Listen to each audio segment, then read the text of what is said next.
So welcome everybody to the Castro Tenants Convention! The convention is sponsored by the Housing Rights Committee, the Harvey Milk LGBT Democratic Club, District 8 Democrats, Eviction Free San Francisco, and the AIDS Housing Alliance. Our purpose today is twofold. First and foremost, to hear from all of you about ideas on how to fight the evictions and gentrification that is changing our neighborhoods and ways to organize that fight.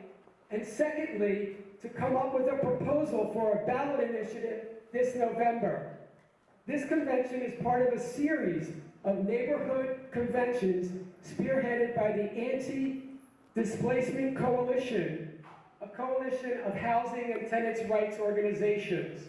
On February 8th, I'm going to play Vanna White. On February 8th, there will be a citywide convention, which will be after all the local neighborhood conventions. February 8th, 1 to 4 p.m. at 350 Rhode Island, which is SEIU headquarters. Okay? So hopefully you all want to come to that as well and have input in what's going to ultimately be decided about what ballot initiative we're going to spearhead in November. The format today is very simple and to the point, as I said. I'm going to do a brief intro, then we're going to have a presentation by Fred and Gus, and then we're going to brainstorm. Here it is, brainstorm. And that's where all of you come in, and we expect all of you to participate, okay? Because this is about all of us. This is about the people, the tenants in San Francisco. Then we're going to talk about possible legislation that we might like to see, and again, we want to hear all your ideas. Then we're going to actually rate all the ideas that we write down here that you give us. You're all going to come up and rate them. You're going to be given, I think you were given little stickers? Yeah, you were given little stickers, so hold on to those stickers, because those little dotty things are what you're going to put up here. And they're going to be your choices for the top three solutions and strategies. And then we're going to break off into little breakout groups. And the breakout groups are going to talk about those strategies that you select and how we're going to implement them. Because this is about action. This is not just about talking. This is about us actually doing something about the problem in our neighborhood. Okay? And then we're going to come back and report back on what you all came up with and talk about the next steps. Okay? Does that sound good? Very simple and to the point. I don't need to explain to you what is going on. We all know the problem. How many people here have been evicted? Yeah. I should say how many times too, right? How many people know someone who's been evicted? Yeah, I think it'd be almost everybody in the room. How many people know someone who's had to leave the city because they were evicted or because the rent was jacked up so much they had to leave? Yeah, look around, folks. It's almost everybody in this room knows somebody who's been evicted or had to leave the city. I'm going to go over real quickly the causes, the reason why people are being pushed out. Real quickly, evictions, Ellis Act, owner move-in, increases in the rent and then being evicted for not being able to pay the rent. The rising rents, our rents are now the highest in the country, which is nothing to brag about. Speculators buying up properties and then flipping the properties after they evict all the tenants. Tenants are tricked into moving, and that's a big one. We see it all the time at my office. People being tricked into moving out when they don't have to because they have the right to stay. Less rentals being available, lack of low and mid-income rentals, master tenant leaves, the remaining tenants get a huge rent increase and are pushed out, lack of effective laws and bad state laws, lack of effective laws to protect us and bad state laws that allow them to evict us, such as the Ellis Act, political power of realtors and developers who keep us from being able to get rid of things like the Ellis Act and sometimes getting stuff passed here in San Francisco. And finally, foreclosures in terms of homeowners in the city and some renters, because sometimes the people living in a foreclosed home are renters and they get evicted. Okay, so those are some of the reasons why people are being pushed out. Our neighborhood has a rich history of resistance, starting with the gay liberation movement of the early 70s, Harvey Milk, ACTA, the Castro Tenants Union in the late 90s, Castro for All in the struggle against racism in the gay bars. We always fought when we had to, and we fought well. In the late 90s, we joined the Mission Anti-Displacement Coalition, the Chinatown Tenants Association, and other groups to fight the evictions of people with AIDS that were happening here in this neighborhood during the dot-com boom.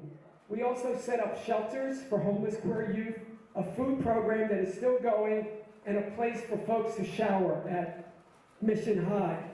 Our struggle, it was our struggle here in the Castro, and I'm going to brag, that gave birth to the Tom Amiano writing campaign.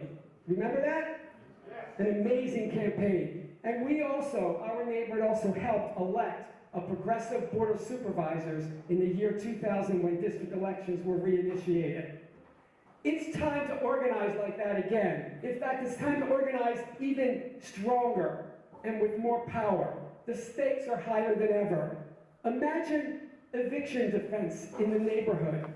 Imagine every time someone's being evicted, a bunch of people standing in front of the door and refusing to let the sheriff come in and take the person out. Imagine that. Imagine protests outside the homes of speculators using Ellis to evict people with AIDS, like the speculators who were evicting Jeremy Michaels on Noe Street. Imagine protests at real estate offices of realtors who are evicting people in our neighborhood. Imagine going door to door to talk to tenants in the neighborhood, to inform them of their rights and recruit them into the fight. Imagine 2,000 units of affordable housing in our neighborhood. Imagine that. 2,000 units of affordable housing instead of $8,000 a month rentals above Whole Foods. Wouldn't that be something? Today, we take our neighborhood back. Right? Yes. Today we take our neighborhood back from the developers and the speculators and the investors and all the predators who will prey upon our housing and kick us out of this city. And we can do it. Whose neighborhood? Our neighborhood. Whose neighborhood? Our neighborhood. Whose neighborhood? Our neighborhood. Okay, now we're going to hear from Fred and Gus. And we're going to get into brainstorming. Thank you. Welcome everyone. We didn't want to waste people's time by bitching about the problems or having us be up here as talking heads. The reality is no one has the full solution to how we're going to stop this crisis. And so we're stronger together. We had these conventions so we could get everyone in the room to come up with ideas of what we could do. And whether it's an idea for an education campaign, whether it's a campaign for an idea for a new law, or whether it's an idea around direct action to physically stop evictions, all of those ideas are welcome. The one thing we're going to ask people to do, because there's a lot of folks in the room, is keep it brief. Think about 10 words, you know? I mean, there's a lot of smart people in this room.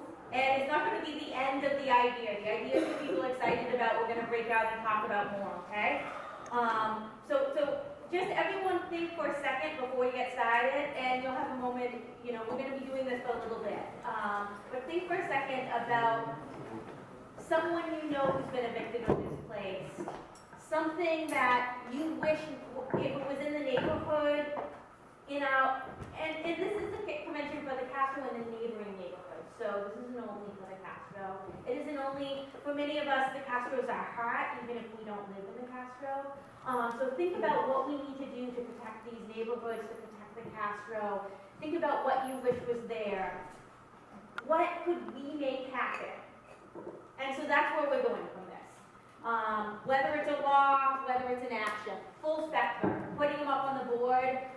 We're going to put everything up on the board. We're going to try to put it in as short words so we can write it up there. Poor Gus over here is going to be writing them all down. So we're going to give this a try. So we're going to get started, and we want to just get started. So, a new rent control ordinance. The last one was in 1970. The new rent control ordinance. The last one was in 1979. It is only for buildings built before 1979. I think we should have rent control for every building in San Francisco, regardless of when built. okay, great. A one-year moratorium on Ellis Act evictions. 2, program to allow middle-income people to stay in the city, particularly government employees, which is city employees and UCSF who are the largest. 2, a moratorium on converting multifamily housing into one-family housing. All right, wait, can you repeat number 2 and 3? 2 is to develop a program so that middle-income people can either remain in rentals or become homeowners in the city. 3, an end to a 1-year moratorium on converting multifamily into one-family housing. Great, thank you. Have a hand over here, quick comment, either be loud or come over here. Actually, it's interesting that you didn't put public in here. You have private. Public, 1, the Section 8 wait list. I've been on it since 2001. Section 8, great. The other is to look at our public housing, which we can affect. And it's interesting there's no politicians here. But how I would say is we need to look at using public money in a better way to move people through the housing system so you can work a ladder up. Second would be working with teachers, farmers, and all the other unions to use their trust funds to build specific buildings for their units. So instead of us telling what to do, we're going to leave what we want done. Great, yeah. There's So I want to make actually, sure I captured that correctly. It's working with teachers and unions to use trust funds to construct housing? It's actually using trust funds. It could be the city trust fund, it could be the plumber's trust fund, it could be the teacher's fund. Okay. Using them to build housing specifically for the middle-income people that would be pushed out of the neighborhood. yeah. Okay. Francesca over there, I did want to throw in that there's actually about 1,000 public housing units that are vacant right now that haven't been rehabbed. So we actually have 1,000 units that are available in San Francisco public housing. I think some of it's already started, but a complete moratorium on any Google bus runs, because wherever they run through, permanently, rents double and triple and mom and pops get shut down. And also, I know they've started with this 100K thing, fee for them. There should be at least 2 zeros behind that number, and we should all be lobbying for a minimum of $10 million for each of those bus routes through the city. So a moratorium on Google bus runs and increase in fees for Google buses? Yes. Thank you.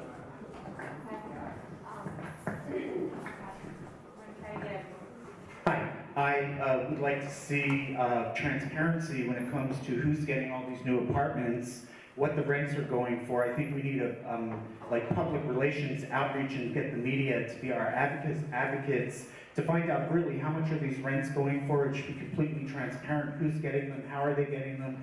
And why are they promoting the fact that there's economic equity in terms of it being open to people of all economic levels, when is that really the truth with all these buildings that are going up? What's the truth? So you want to look at sort of the demographic impacts? Is that it? How can we get the media to work with us to find out the facts about what's happening with these buildings when the marketing is saying it's for everybody, but only if you can afford $4,000 or $5,000 a month rent? So there's a big problem there. I got 3 hands over here. Or actually, both of them. I can Hi, I'd like for us to put together some banners to hang on all the houses that have been ours, so that when people drive by, they can see it. And we could make it look like it's blood. Hideous, because it's a hideous thing. Because I really think, I mean, probably our landlords wouldn't like it, but we can keep sticking them up. And maybe we could come together and work on putting those banners together and put them on all these houses. That's my first thing. My second thing is, you talked a little bit about empty units. I went to City Hall one time for a meeting like this, and someone who seemed quite knowledgeable talked about how many empty units there are in the city, and it was way more than 1,000. And so there's got to be something done about that. I mean, you buy a house and you keep it empty, that's a no-no. We're going to have to write something into some kind of legislation about that. You're supposed to be able to park your car's supposed to be parked in your garage. That's a law. Not turn it into a workshop. That's a law. Well, it's not looked after. But we can do the same thing about having those units rented. So, Great. So we got prohibit landlords from leaving units empty. We also have put banners on houses that have been subject to Alice Act eviction. Yeah, why don't we get this window over because we don't make you run around so much, Tommy? Hi, my name is C.W. Johnson. I just wanted to know what really has to become clear in this city is below market rate versus low income rate. And I don't think that's clear, and I think a lot of people get priced out of housing. But matter of fact, where I live right now, my rent was $580. Now, if you move in now, the rent is $800, and they call it low income. No one that I know in my income bracket can afford to live there now. So my thing is that they're all focusing on getting that Google tech money, people coming in. So at $800, you're already priced out. So that really needs to be clear and precise. So you're saying distinguish between below market rate and low income because low income cannot afford what's called below market rate. Two issues. One, of market housing that is available and the corporations that rent them at above market rate. The second issue is to look at cooperative housing models that are in the subsidized marketplace and perhaps use that cooperative housing model for other types of housing. Okay, before we move on, we want to make sure we get both of these down. So I think I missed the first one. I got The first one is housing models to avail more housing. Is that correct? to avail more housing. Yeah, it's a different model of housing. The other one is corporations renting blocks of housing at above market rates. Over here. You can start over here and then work your way over. Yeah, we'll make sure we get it. When you're, let me know when you're ready. 1 second. Okay, a couple things. Right now we're on the defensive, and I think we need a lot more than one ballot initiative. I think the courts also an active role in these evictions. I was in my place for 20 years and evicted after some stranger I didn't even know walked in off the street, bought my building, and kept my furniture. And I'm having to fight the litigation. There's not uniformity, there's not transparency. And the courts are just as culpable as the legislators in this city, and we're getting mediocrity. It is not. What do you want us to do? I would like to see uniformity demanded from the courts and accountability. Okay, more accountability and uniformity from corporations. You also have two comments right here. You have two comments right here. No, you were ready. Everybody will be heard. In addition to local ballot initiatives, I'd like to suggest that we look at state. And I know we've looked at the problems with the Ellis Act. I'd also like us to look at Costa-Hawkins because under Costa-Hawkins, we don't have vacancy control. So when anybody moves out, the rents can go up when the unit is vacant. And that causes a lot of problems. So vacancy control, and then I'm putting repeal/reform Costa-Hawkins. Right. Is that right? Yep. Yeah. When builders build buildings, they have to do inclusionary housing, which I think is 15%. But they have a loophole in that they don't have to build it on site. And so they build it off site, and it takes 3 or 4 years to get it built. We should demand that we should get something passed that it be on site, included in the building. Yeah. So, yeah. Loophole, on-site housing now. In conjunction with Ellis Act evictions especially, there's no real monitoring, there's no accountability. After a building's been Ellis, you're not supposed to re-rent, but I know for a fact buildings have been re-rented. They should automatically, when you use the Ellis Act, there should be a period that the DA tracks that for 5 years, 3 years afterward to make sure. And the penalties for re-renting at market value should be severe. Because it's all about our speculation and money, and you have to hit them where it hurts. Great. So I wrote down enforce no renting rules with Ellis. Can we add owner movements on that too? So just clump them together because in both cases they don't enforce them. That's great. Okay. I know that supervisors just voted to try to return local control to help over the Ellis Act.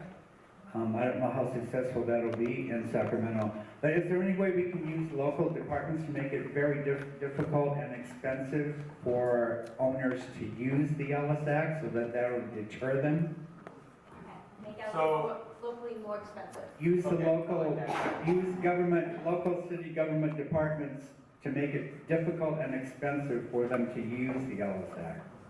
Also, what about commercial rent control and bringing small businesses into our alliance? Then they'll see a vested interest in supporting what we're trying to do. And I think you hit on this earlier. Instead of developers paying into a fund for building low-income units somewhere else, they should be forced to build their low-income units in the new development. On-site, we got that. On-site, Yeah. okay, right, rather than warehousing poor people somewhere else. Okay. Yeah. Okay, so I'm going to finish over here, and then I'm going to come over to other parts of the room. Sorry. Seems like the easiest way to do this.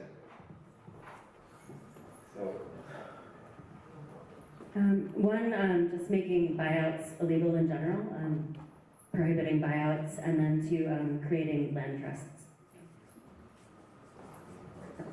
Did you get those, guys? I think we already have one on land trust, actually. Or we have one on trust in general. But I could, I'll amend that to also say land trust. I think to extend the relocation time frame on the Ellis Act to 1 year from 6 months, and for disabled/senior to 2 years, because it's impossible to find a place in 6 months. And two, the AMI in the city, a lot of the properties are at 50 and 55, and I think that needs to be looked at to be lower and raised. It's leaving a lot of people out on the AMI. What is AMI? Area medium income. So what is the solution, the proposed solution with that? To have a wide range in the properties that are up for BMR rentals.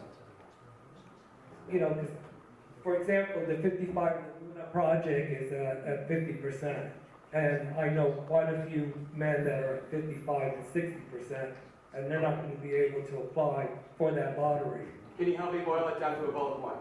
A wider range of What? AMI that much on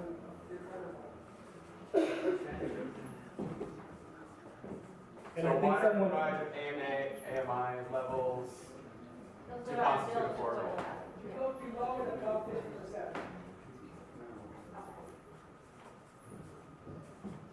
and the final one is a little transparent on the investor. Who are these investors? Okay. We should grab 2 more comments, go over here, and then we should move to a different part of the room. So we'll try to get back to people, and there'll be small groups too.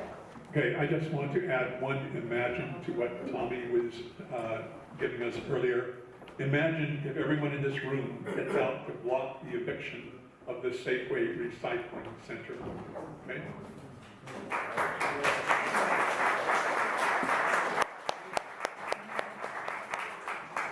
Let's put the first part of that, let's imagine if we got out to block evictions of residents as well. So let's put them both up there. That just hasn't made it to the table. Yeah, I'd like to see a voter initiative on evictions and foreclosures so that everybody affected by the economic crisis, the corruption, the banks, is included, so we're not divided up. And just to add to what Tommy said, I mean, I'm glad this is in the gay community because we just had a huge explosion over Chelsea Manning, support for Chelsea Manning, and tremendous organizing, so I think there's a lot we can do here. The Airbnb question, which is converting vast numbers of rent-controlled units into sham hotels that are being removed basically from the rental markets, is something that you crack down and enforce on the short-term conversion into pseudo-hotels of rent-controlled housing. So regulate Airbnb. Right, etc. I mean, there are other services that do And that. what? And enforce. Right, regulate and enforce. And the other one would be to look at further ways to limit TICs, for example, making sure that all TICs have to have individual conditional use permits, any sort of city regulations that might slow down TICs, particularly in buildings that had Ellis Act evictions. And I'd like to add one thing to the list of reasons for displacement that requires further enforcement, and that's harassment and torment of tenants by landlords. Having been evicted in 2 units where I was chased out by insane landlords, there really needs to be some enforcement there more than we've seen.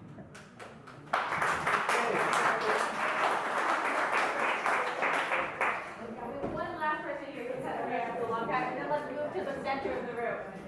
Okay, there's two. One is, you were talking about housing for teachers. We just found out we were trying to get that lot on Mission and 16th, and unfortunately the school district passed on to the city. So it's kind of like a dissolution about that. And there's a lot of empty schools. Second, I would like, I don't know if we can get about senior, find out what is the age for senior housing, because I've been looking into that, and I'm 60, so it seems like very little for 60, and then some saying 62, some saying 65, so maybe if you can work on that. All right, so I have liberalized age for senior housing.